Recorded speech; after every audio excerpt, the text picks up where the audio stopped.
This is नूर जमान। आज की इस व्लॉग में हम सबसे पहले बात कर लेते हैं कि इमरान खान की अडियाला जेल में इनकी मुलाकात अपनी फैमिली से हो गई और अलीमा खान तकरीबन 9 महीने के बाद और इसकी जो 2 बहनी है वो 3 महीने के बाद इमरान खान से मिल गई। अगर हम मजमूई तौर पर देखें तो इस 2 हफ्तों के अंदर इमरान खान के साथ थोड़ी नरमी दिखाई दे रही है, लेकिन ये नरमी किसी हिकमत के बगैर नहीं है। इसकी जो बुनियादी वजह हमें समझ में आती है वो यही है कि 26 नवंबर करीब आने वाला है और आपको पता है कि 26 नवंबर को क्या होने वाला है। 26 नवंबर को जो मौजूदा आर्मी चीफ है इसकी रिटायरमेंट, इसकी मुद्दती मुलाजमत पूरी हो जाएगी।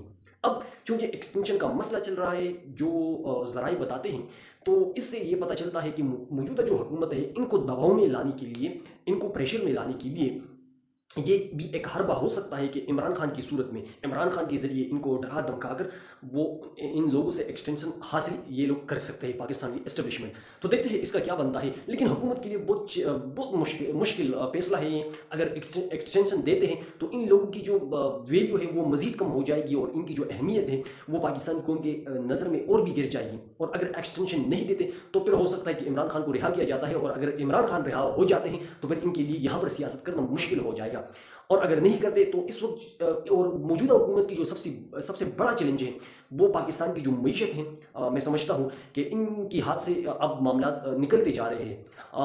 अब हालात इतने बुरे हो चुके हैं इस हुकूमत की कि पहले ये IMF से कर्ज तो ये वैसे ही लेते हैं, अब उन्होंने बैरूनी मुल्क के जो कमर्शियल बैंक है रवान माली साल के लिए उन्होंने 3 अरब 10 करोड़ डॉलर का उन्होंने कर्ज लेने का फैसला किया है। लेकिन ये याद रखना चाहिए कि सबसे कम सूद के ऊपर IMF वाला कर्जा देते हैं, और बाकी जब आप और बैंकों से या और इदारों से सूद के ऊपर पैसे लेते हैं तो इसका जो सूद होता है वो ज़्यादा होता है। लेकिन मिसाल के तौर पर अगर IMF आपसे 2 रुपये सूद लेता है तो बाकी इदारे या बाकी कमर्शियल बैंक आपसे 10 रुपये या 8 रुपये सूद लेगा। तो इस वक्त हुकूमत की इतनी बुरी हाल हो चुकी है कि अब उन्होंने IMF से तो वैसे भी कर्जे लेंगे, लेकिन इसके साथ साथ उन्होंने कमर्शियल जो बैरूनी मुल्क के कमर्शियल बैंक होते हैं उनसे कर्ज लेने का फैसला किया है। और इसी तरह अगर हम इस हुकूमत की यानी पाकिस्तान की जो कमर्शियल बैंक है इससे भी उन्होंने बहुत ज़्यादा कर्जा सूद के ऊपर लिया है। लेकिन इसका रिजल्ट जब ये हुकूमत ख़त्म हो जाती है अब आपको ये तमाम इन लोगों की जो कारकर्दगी है आपको सामने नज़र आ जाएगी, क्योंकि अभी तो इनका कंट्रोल है इदारों के ऊपर और चीज़ों के ऊपर। लेकिन हम इससे भी अंदाज़ा आप लगा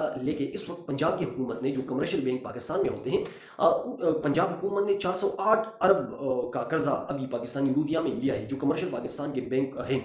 तो एक सूबे ने इतना बड़ा कर्जा लिया है, लेकिन इसके ऊपर आपको मीडिया की जानिब से कोई शोर और गलगला आपको मचाई नहीं देगा। और इसके मुकाबले अगर हम खैबर पख्तूनख्वा की हुकूमत को देखें तो उन्होंने 20 अरब का कर्जा लिया है।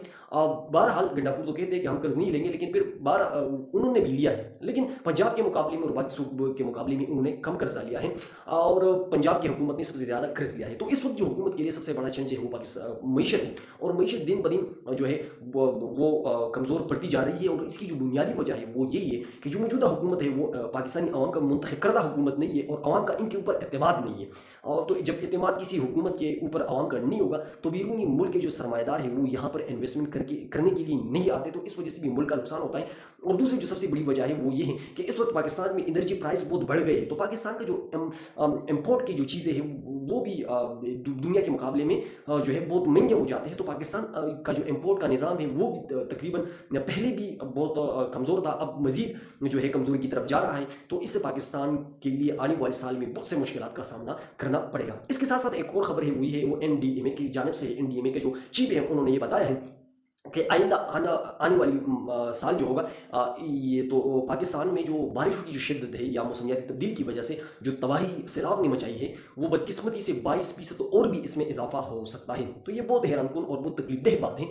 और इसकी जो सबसे बड़ी वजह बताई जाती है वो ये है कि पाकिस्तान की आबादी दिन ब दिन बड़ी रफ्तार के साथ बढ़ती जा रही है, और साथ ही जो दरख्त होते हैं, जो सरसब दरख्त होते हैं, इसका कटाव जो है वो बेदर्दी के साथ किया जा रहा है। और साथ ही और भी बहुत सारे मसले मसाइल है, माहौल की आलूदगी जो है इससे भी मौसमियाती तब्दीलों में बड़ी पैमाने पर जो है तब्दीली आ रही है, और जिससे फिर तबाही आपके सामने है।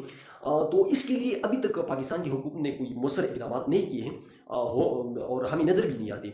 हालांकि पाकिस्तान की बेहतर मुस्तकबिल के लिए जो बिलियन ट्रिन सुनामी इससे पहले इमरान खान ने शुरू किया था, अब इनको भी रोक दिया गया है। इसके ऊपर भी हमें खैबर पख्तूनख्वा की हुकूमत से भी हमें इसके ऊपर कोई बड़ी डेवलपमेंट नज़र नहीं आती, जो इंतहाई अफसोस की बात है।